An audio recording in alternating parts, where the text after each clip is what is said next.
कपड़े धोने वाली बहू। शादी के पहले से ही विभा को कपड़े धोने का बड़ा शौक था। कभी नल के नीचे तो कभी तालाब के पास। अरे मेरी नीली वाली लुंगी नहीं दिख रही है। विभा की अम्मा, कहाँ रखी है लुंगी? अरे वो तो विभा ने परसों ही धोकर रखी थी आपकी अलमारी में, देखो वहीं होगी। वो ना मैंने आज धो दी, मुझे लगा कि गंदी हो गई होगी। अरे कैसे गंदी हो गई थी? उसे तो मैंने पहना भी नहीं। हे भगवान, इस लड़की के कपड़े धोने की आदत से परेशान हो गया हूँ मैं। जितना तो घर में राशन नहीं आता, उससे कहीं ज्यादा डिटर्जेंट पाउडर का खर्चा है। इसकी शादी करवा दो, शादी जाए अपने घर में ही करे काम, फिर चाहे घर के कपड़े धोने हो या पूरे गांव के। हाँ ठीक बोल रही हूँ, देखता हूँ मैं कोई लड़का। वो दिन भी आ जाता है जब विभा को देखने लड़के वाले आ जाते हैं। लड़की मुझे अच्छी लगी। होने वाली सास कहती है, बेटी अगर कुछ पूछना है तो पूछ लो। वैसे तो हमारी लड़की बहुत ही शर्मीली है, जो बोल दो वो मान लेती है, इसे क्या पूछना होगा। अरे कैसी बात कर रही हो माँ, मुझे इन लोगों के घर रहना है, सवाल तो कई है। हाँ हाँ बेटा, पूछ लो ना, क्या पूछना है। आप लोगों के घर कपड़े कौन धोता है? सास का मुंह बन जाता है। देखो, अगर तुम ये कहना चाहती हो कि तुम्हें कपड़े धोने नहीं आते तो सुन लो, कपड़े मैं ही धोती हूँ, लेकिन तुम्हारे आ जाने के बाद मैं रुमाल तक नहीं धोऊंगी। अरे चुप रहना भाग्यवान, बहू बेचारी घर आई नहीं, उसे डराना शुरू कर दिया। वो क्या है ना बिटिया, अभी तक तो ये कल्लू की माँ ही धोती थी, लेकिन अब तुम्हारे पापा तो दहेज में वॉशिंग मशीन देंगे ही। तभी विभा की माँ बोल पड़ती है, सवाल भी पूछा तो क्या। वैसे भाई साहब, मशीन की तो फिर भी कपड़े धोने की कैपेसिटी होती है। मतलब जो बिटिया दे रहे हैं ना विभा, इसे कपड़े धोने का बहुत शौक है। ये आप लोगों के क्या, आस पड़ोस गांव मोहल्ले सबके कपड़े धो दे और उफ तक ना करे। बाहर देखा नहीं आपने कितने कपड़े सूख रहे हैं? सब हमारी बिटिया ने ही तो धोए हैं। बस भी करो ना माँ, शर्म आ रही इतनी तारीफ सुनकर। और तो और एक दाग निकाल कर दिखाओ तो मान जाऊं। हाँ अच्छा, माफ करना बेटा, मैंने गलत समझा। हमें तो रिश्ता बहुत पसंद है। और ऐसे जुड़ जाता है रिश्ता कपड़े धोने का शौक रखने वाली विभा का। उसकी शादी हो जाती है कोयला फैक्ट्री में काम करने वाले कल्लू के साथ। शादी के बाद अचानक विभा चिल्लाती हुई सास के पास आती है। सासू माँ, अरे सासू माँ कहाँ है आप? ये तो धोखा है, धोखा दिया आप लोगों ने मुझे। इसे ससुर के चक्कर के बारे में पता चल गया। अरे तो उसमें तुझे क्यों धोखा मिला है? अरे नल में पानी नहीं आता, कपड़े कैसे कब धुलेंगे? अच्छा, तू पानी नहीं आ रहा उसकी बात कर रही है। तो आपने क्या सोचा? कुछ नहीं।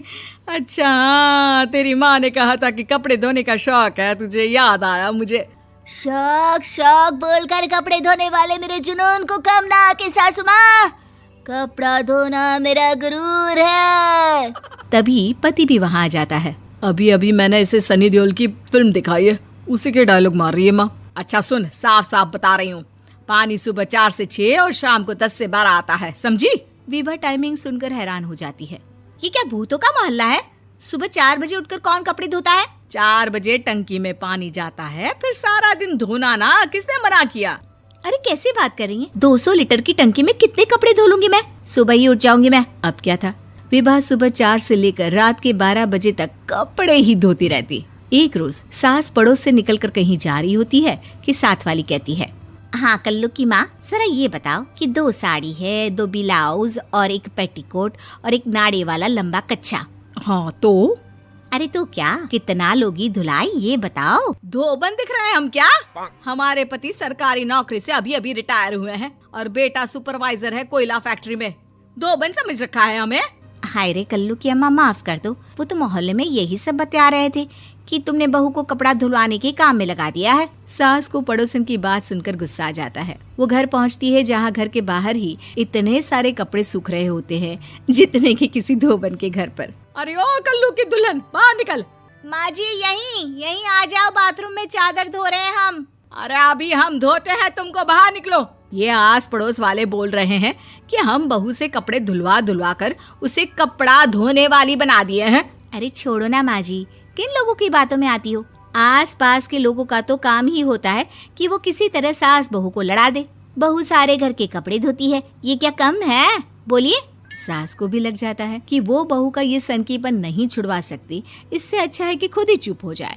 एक रोज सास और बहू मंदिर जाते हैं, जहाँ सास की साड़ी वहाँ खड़ी भीख मांगने वाली से मिलती है। माँ जी क्या बात है, आपकी साड़ी उस भिखारन से कितनी मिल रही है ना? हाँ हाँ देखो तो, दोनों की साड़ी मिल रही है। क्या बात है कल्लू की अम्मा, तुम खुद को तो अफसर की बीवी बताती हो और ऐसी सिंपल सी प्लेन साड़ी पहनकर घूमती हो। सिंपल और प्लेन नहीं है ये साड़ी। तो क्या सोने के धागे से फूल बने हैं? कुछ भी सासू माँ, कुछ भी।